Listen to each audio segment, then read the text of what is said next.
Les chefs d'État et de gouvernement de l'Union européenne se retrouvent pour un sommet dédié aux conséquences du Brexit.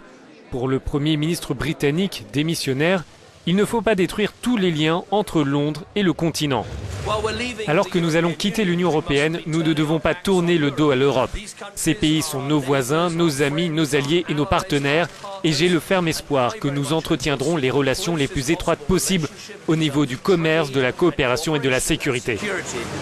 Malgré leurs divergences sur l'attitude à adopter vis-à-vis de Londres, les 27 États membres sont sur la même longueur d'onde à propos de la procédure de désengagement, estime le président du Conseil européen. L'Europe est prête à lancer le processus de divorce dès aujourd'hui.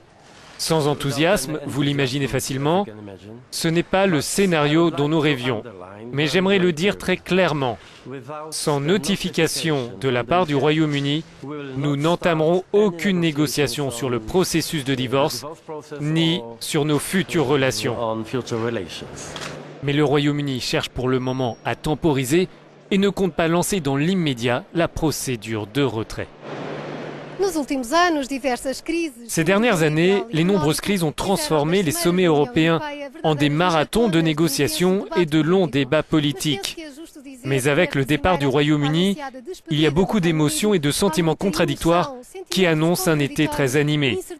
C'est la première fois que l'Union européenne ne dira pas bienvenue à un État membre, mais au revoir.